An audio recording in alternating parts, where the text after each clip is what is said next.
Welcome to Hope Natural Health, the podcast inspiring you to be your best version.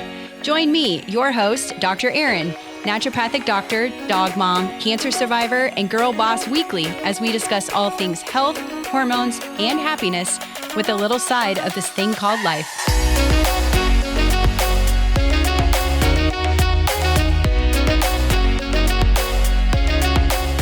Welcome back, everyone, to the podcast. Last week, we discussed how you can get better sleep. And this week, I have a special guest here. I have Dr. Michelle Tubman. She is founder of Wayza Health, which wages a powerful crusade against the prevalent unfair sizeism in our society via her podcast, Thrive Beyond Size. Her one-on-one and group coaching opportunities liberate women from the dangerous diet culture that has dominated their lives ever since they were old enough to understand a world in which their weight determined their worth. A now reformed chronic dieter who struggled with body shame and subsequent low self-esteem, Dr. Michelle set out to find the answers. She is certified with the Institute for the Psychology of Eating, becoming an intuitive eating and nutrition expert specializing in emotional eating. As a physician, Dr. Michelle is also double board certified in emergency and obesity medicine with a thorough knowledge of the physiology of weight and metabolism. I'm excited for her to be on the show, and today we're going to discuss how we can just really ditch that diet culture. So welcome to the show, Dr. Michelle. Thank you very much. Super happy to be here. Yay, I'm excited for this chat. First, let's chat a little bit more. I know your bio kind of explained a little bit, but let's dive in to your background and really how you got to where you are today and what you're doing. Yeah, well, I think like so many women, what I do in my business is really informed by my own personal journey. So I went to medical school late in life. I was 32, but I had struggled with my weight my whole adult life. I don't recall a time when I wasn't on one diet or another. And I truly thought that going to medical school would give me the answers, that I would somehow go through this training and be magically fit. But I finished my training realizing that I think, medicine really has it wrong when it comes to how we manage many things, and weight is one of them. And so during the pandemic, I'm an emergency physician primarily. And at the start of the pandemic, we were actually quite quiet. People were staying home. And I had time. And so I decided for my own personal development, I was going to become a coach. And I focused on weight loss initially because that's what I knew. But as I continued coaching clients, things just didn't feel right for me. I felt like I was doing more harm than good by preaching weight loss to women. And I did what doctors do. I decided this must be a knowledge gap. And that's when I went and got board certified in obesity medicine as well. And what struck me in that training was I would sit through hour-long classes, and for 45 minutes, they would talk about all the harms of dieting and how dieting doesn't work. And then the last 15 minutes is, but still, we should really recommend these medications or, refer them for surgery. And the previous 45 minutes of those lectures were forgotten. And so I realized that I think where the work really is for women is to really look at our relationship with food, how we're using food, develop a healthier relationship, not just with food, but with ourselves and with our own bodies as well. And the foundation of all of that is recognizing where diet culture is playing a role in our lives and extricating ourselves out from that. Oh, I love that. So important. So you mentioned the diet culture there at the last sentence. So really, how do you define that? And then secondly, how can we ditch it? How many hours do you have? Right? Diet culture is really this pervasive messaging we get that thin is ideal, that thin is beautiful, that thin is healthy, and none of that is true. And the other piece of diet culture is that it is really a multi-billion-dollar industry. There are large corporations and companies out there that really make money off of us striving for that thin ideal. This message starts when we're very, very young, right? When people start making comments about our bodies or the way that we're eating, and we just internalize all that as we grow up. And so many of us living in this culture anyways believe that if we are not thin, then we better well be doing something to get ourselves thin if we want to be seen Mm-hmm. as worthy, valuable, and lovable, and all of the things. And some of the tenets of diet culture are labeling foods as good or bad. So there's foods that are healthy, foods that aren't, foods that are fattening, foods that aren't. And Mm-hmm. so we start to create this relationship with food that is dictated on what other people are telling us we should and should not be eating versus what our bodies are telling us and Mm-hmm. what that innate wisdom our body has to heal and thrive. We kind of tune that voice out as a result of diet culture. And so when we talk about what we need to do to ditch diet culture, that first step is really becoming aware of how pervasive it is in our own life and how it's showing up in our own life. And then making that decision to make decisions about what's best for our bodies and our health based on not just information out there, but also what our own bodies are telling us is important for us to be healthy and to thrive. Such good advice. We have a question here about intuitive eating, and I think it's a lot of listening to your body. And if you want, the hamburger, go have the hamburger, kind of Yes. situation. So, what is Yeah. intuitive eating, and is that a good place for someone to, have a better relationship with food? So intuitive eating is a brilliant set of principles that you can use to heal your relationship with food. And contrary to popular belief, it is not always eating all the things all the time, Mm-hmm. right? It's really all about, again, leaving those diet rules and turning inwards and honoring your hunger, honoring your Mm-hmm. fullness, and really using principles of gentle nutrition to guide where you want to go with your health, and with your goals in life, right? And so in order to actually do intuitive eating, though, you have to let go of this need to count things, to count calories or macros or points, and Mm-hmm. to stop obsessing about the number on the scale and to Mm-hmm. ask your body, what do I really need right now? And I find once people actually start working with principles of intuitive eating, they don't want the burgers that often, right? Because Mm-hmm. often burgers just make you feel like crap. But when you Mm-hmm. do want the burger, you have it and you enjoy it and you don't feel guilty about it, or you don't think that you have to go have 2 extra hours on the treadmill to make up for it, right? So that's the difference. Yeah, and I think that is such a helpful way of eating, and it goes back to the whole diet thing where usually Mhm. every single diet has some sort of restriction to it, whether that's you can't have this many calories, or maybe you can't eat this much fat, or maybe you can't have this food group or this food item, or whatever the case may be. And then as women, and I know you're trained in men and women, but I know as women, I feel like we're at a worse disadvantage when it comes to this because we're so hard on ourselves, way more than men are. And I think it all comes down to our hormonal makeup, honestly. I mean, our hormones are driving us. And then we set ourselves up, for that cheeseburger that we want, but then we have so much shame, remorse, regret that we ate it, that we just totally ruined our diet. And that's really not the case, but that's how our we're wired to think, right? Am I saying Yes, this well, that correctly? yes, I mean, you've just defined diet culture in a nutshell, right? Is because the truth is, we do actually, as women, live in a specific hormonal environment that does not necessarily match up with how we think we need to be feeding ourselves or Mm-hmm. moving our body based on what the social media influencers and perhaps even your doctors and other people are telling Mm-hmm. you that you need to be doing for Mm-hmm. sure. And it's it breaks my heart to actually even have to have this conversation because we get so caught up in the shoulds and the shouldn'ts when it Mm-hmm. comes to what.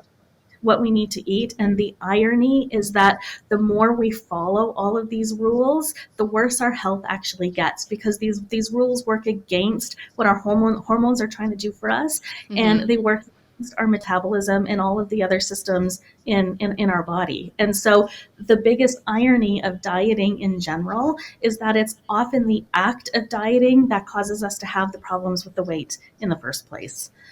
Oh yeah, and the Mm. I think I might have lost my train of thought here with what you were saying, but um, oh, with the hormones, it's you actually can eat, for your hormones and support them. So I think that's important. But also every body and everybody is different. So it's, even though that diet or that celebrity or whatever media is talking about, whatever diet, like it might work for them and they might just be genetically dispositioned to have six-pack abs, and your body is not capable of doing that. Like, we're not the same people. So even if you go on this said celebrity's diet, you're not going to have the same results, and it might actually make you feel worse, just like you mentioned. So I 100%. think that's where it's, having that relationship or better relationship with food. So I want to go back to that because I think a lot of listeners might be a little bit, they don't know where to start. So if we're speaking to you with this conversation, like where would someone start with? I know you said like paying attention to, these things, but really like we're talking to a fifth grader here, like where would someone start to have a better relationship with food? Well, first of all, chances are, if you are a fifth grader, you probably do have a better relationship with food. And it's not easy to do because we are all living in this weight centric culture that really Mm-hmm. tells us that fat is bad, carbs are bad, don't eat sugar. We all get these messages that really feel true to us because we're hearing them absolutely everywhere. And Mm-hmm. so the first step is to really get out of your head and come back into your body. So, practicing mindfulness practices, perhaps a meditation practice, something that's going to bring you back into your body so you can feel what's going Mm-hmm. on there. And then start asking yourself, what does hungry feel like in my Mm-hmm. body? What does full feel like in my body? And what does my body really want me to eat right now? What do I want? Like, Mm-hmm. do I want something hot or cold? Do I want something heavy or light? Do I want something crunchy or smooth? Like, what do I want? And just starting to tune in to those messages. And then while you're also doing that, an important component of intuitive eating is giving yourself permission to eat all of the foods. And again, I'm not saying eat all the things all the time. I mean, if you crave that cheeseburger and that's what your body is asking for, allow yourself to have it without that guilt. And then just notice, without judgment or without criticism, just notice how you feel when you eat that burger, how Mm-hmm. your body feels after you eat that burger, what your hunger is like for the rest of the day after that burger, and just start to learn how your body reacts to different foods and what you really, really want. And then also start to pay attention to what you really need outside of food, because one of the problems we always fall into as women is we're always caring for everyone else and our own Mm-hmm. needs come last, to the point where Mm-hmm. we don't even know what we need Mm-hmm. anymore. So really tuning in, and how can you really take care of yourself on the bigger scale? Like, do you need more sleep? Do you need more alone time? Do you need more exercise? Do you need more time outdoors? Like, do you need more connection with loved ones? What do you really need? Mm-hmm. Because once you start to fulfill yourself in that way, food actually becomes much less important to you. It doesn't hold the same amount of power in terms Mm-hmm. of making you feel good or making you feel comforted Mm-hmm. when you're fulfilling your needs in other bigger ways. Would you say if someone has a poor relationship with food and they're an emotional eater or, a sabotager of their own health and they use food, in your experience, in your training, even with, the psychology of eating, like, is there a correlation between like an underlying trauma or something that they're missing, kind of what you alluded to? Is there something Yes. deeper going on and they're using food to cope? Yeah. So I would say in my practice, 1/3 of the time, there is a big T trauma in the background. So there is abuse of some kind or sexual assault, and food feels safe, or being in a bigger Mm-hmm. body feels safe, and that Mm-hmm. plays out in how you use food. Mm-hmm. Another third of the time, it's just, again, we as women are so accustomed to taking care of everyone else that we don't. We don't take care of ourselves, and we don't manage our emotions well. And so Mm-hmm. when big emotions come up, and they can be good or bad, but when those big emotions come up, we don't know what to deal with. We don't know what to do with them. We don't know how to feel those big emotions. And Mm-hmm. food just numbs that all down a little bit, right? Some women use shopping, some women use social media, right? And some women use food, right? And so Mm-hmm. that's definitely it. And then I would say the other third of people just started developing habits of Mm-hmm. using food when they're bored, or using food when they're feeling stressed or overwhelmed. And then in that case, it's really just a matter of breaking those habit loops and Mm-hmm. creating new ones. I see it's like a third, a third, a third, Yeah. in the women that I work with. Yeah. Yeah, it's But super the cool. trauma is important. Yeah.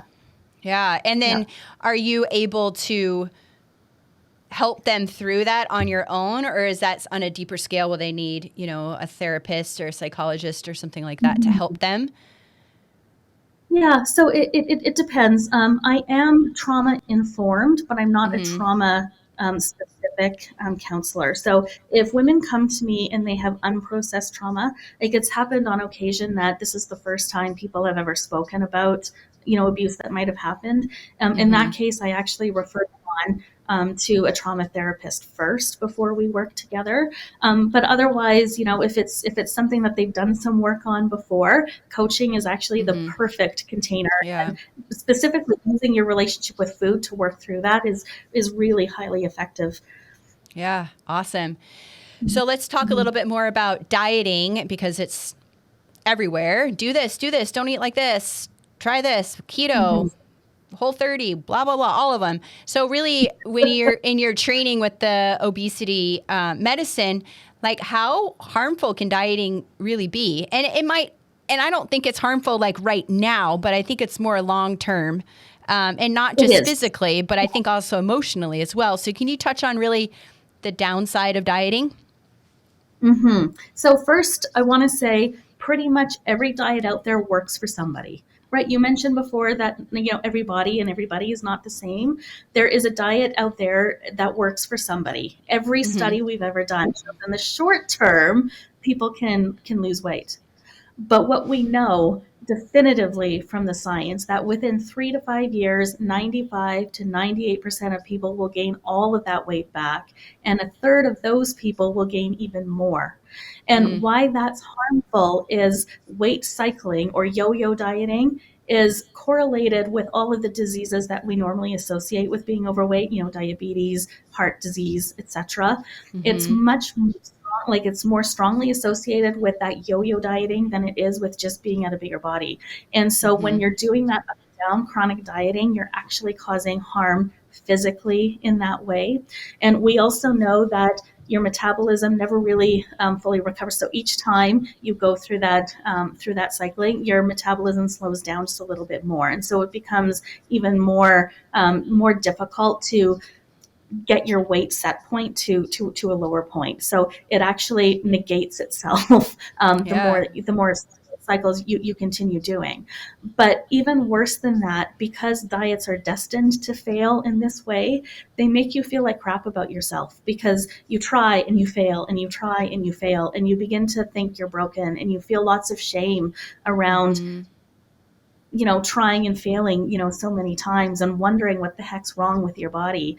And then you just end up becoming more reliant on the diets to give you Mm-hmm. some structure food. And so this cycle just continues propagating itself, just leaving women feeling very frustrated and very Mm-hmm. defeated and like they're broken in some way. And of course, when you're approaching your life from that attitude, nothing is really going to work in an optimal way when it affects your self-esteem to that effect. We also know that dieting itself is a risk factor for developing disordered eating and then eating disorders as well. So up to Mm-hmm. a third of people who diet will end up engaging in binging behavior or restricting behavior that is Mm-hmm. severe enough to be Yeah. diagnosed. Gosh. Lots of dangers with dieting. And then, of course, from my perspective, one of the biggest dangers is that it really separates us from our bodies. We lose Mm-hmm. touch with that inner wisdom that can really tell us what we truly need to heal. Yeah, absolutely. I want to touch too a little bit on education around nutrition. I think that's a huge thing that's lacking in our, I think, schooling, even from a young age. And I mean, it's so quick and convenient to go to fast food. And I know that there's lots of studies that a lot of these fast food choices aren't the healthiest and you shouldn't eat that. We don't want to place a should and should not. But there are a lot of people that just have no clue about food and if this is good for them or bad for them. So, why do you think that is? And then also, how can we speak to those people that just don't know? They need more education. And again, they don't know where to start as far as becoming a little bit healthier per se, but also still having their cheeseburger, et cetera. So I think a big part of it is there's just lack of knowledge.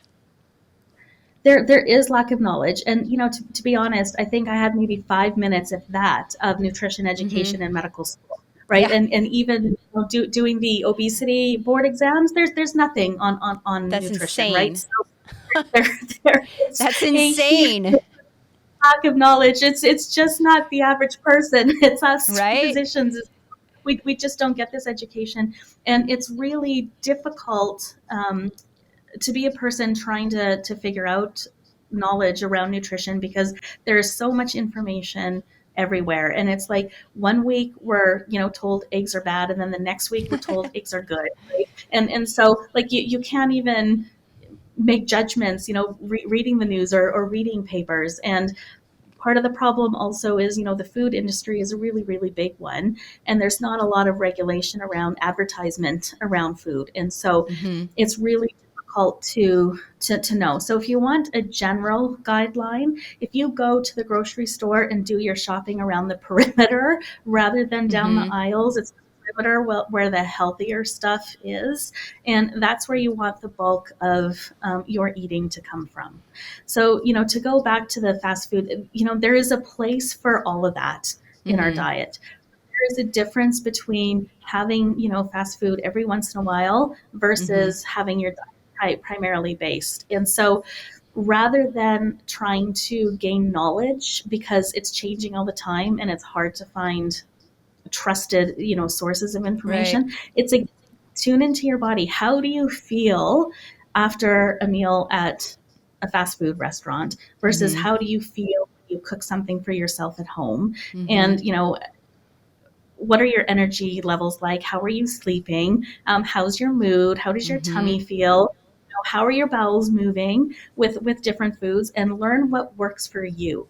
Because Mm-hmm. I can sit here and tell you, that, I don't know, kale is excellent for you, and it really is. But if you eat it and get a stomach ache and Mm-hmm. constipation every time you eat it, then it's probably not the right green for your body, right? So Right. experiment on what works for you, and don't Mm-hmm. worry about what everybody else out there in the world is saying or what the advertisements are saying. So true. And I want to make sure that everyone heard we're going back to your body and being in tune with your own self. Because I think a lot of times with food, it's something we just do on autopilot as well. It's like, oh, I'm going to grab this and I'm going to grab this. But we don't sit there and think about how does that make you feel? And I ask women that all the time too. It's like, well, how do you feel when you eat that? Or how was your sleep if you ate that the night before? Unlike medical doctors, naturopathic doctors, and even functional medicine, like we have countless hours of nutrition. So which is, something that sets us apart too with, helping women with foods and things. So, I mean, there is decent research on a lot of different foods and food groups, and especially with my work in hormones and, reducing the inflammatory foods and sugar and all of that to help your body heal. But I think it's also, I mean, the moral of the story is just really you got to go back in tune with your own body. And I think that's super important. We forget about that because a lot of it, like you said, is habit. And even with soda, it's, you go grab that soda at 2:00 because that's what you always do. It's like, but do you really need that soda? Like, what is that soda doing? It's just your brain is on this habitual pattern of doing that. But do you really need that? Like, how is that helping you feel? Right?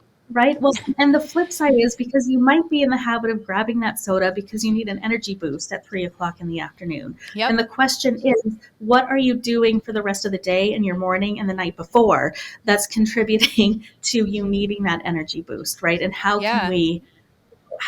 can we change other habits in your life so that you don't even need to think about or turn to the soda in mid-afternoon. And then the other thing that I just want to say is, it's when we talk about intuitive eating, there is nutrition as one of the 10 principles. So we're not throwing all of that out of the window. The issue is if you have an unhealthier relationship with food, and you know that you need to reduce sugar or reduce other, pro-inflammatory foods in your diet to help with different health conditions, until you have actually healed your relationship with food, that restriction usually backfires. Oh, yeah. Right? So, if you take somebody who has a healthy, relationship with food, and, you have an autoimmune condition and want to reduce, some of these things, it's easy to say no to sugar. Yeah. But if you're somebody who is turning to sugar for emotional reasons or other things, and you try to cut sugar out, if you don't have mechanisms in place to replace what sugar has given you, then there's a good chance you'll end up binging on the sugar down the road.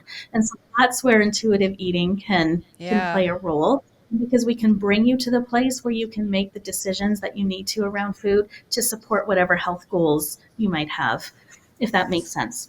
Oh, yeah, totally. Very, very good advice. Oh, gosh, we could probably speak about this for hours, but is there anything that we missed that would be important for the audience to know before I ask you one final question? Sure. And yeah, I think, the one point that I want to emphasize is that you need to treat your body with the respect that it requires of you. And if you think of objects that you have in your house that you have no regard for, they just, get shoved in a corner or shoved under the bed and gather dust, right? And that's what happens with our bodies if we're not respecting what we need. And so it's impossible to go from not loving your body to loving your body. And so I don't expect anyone to do that, but just respect your body enough to treat it with the kindness that it deserves. And so you do what you can to treat your body well, and then the nutrition and all the other pieces will come. Absolutely. I love that. Well, Dr. Michelle, it's been wonderful, but I'm going to ask you one final question I ask all my podcast guests. What would be your best or favorite health tip that you can share with the audience? Yeah. So this isn't going to surprise you, but my favorite health tip is to forget all of the health advice that exists out there and just ask yourself, like, what do I really need right now? And then do what you can to give yourself that. Yeah. No, I love that. I love that. It's wonderful. Well, this has been amazing. You can book a call with her anytime, and we'll have that link. I want to ask you too, randomly, what does Wayza mean? Is there a meaning behind that? There is a meaning. So I have spent about 7 years of my life working in Eastern Africa. And cool. in the office that I worked, there was a little NGO next to me called Wanawake Wanaweza. And that means women can. And I just love that phrase. And so I just took the last part of it, right? I just took the last part of it, the Wayza. And so, my message is, women can. We can have it all just as we are, right? Yep. So I love that. We can. Yeah. Yep. Her tagline in the beginning of her bio is beautiful, healthy, fabulous, fulfilled. You don't need to change your weight to have it all. You just have to change your mind. Thank you so much for being here, Dr. Michelle. This has been a wonderful conversation, and I know the audience has learned a lot. So again, I appreciate you being here. Thank you so much. I appreciate your time. Of course. And we will see you all again next week.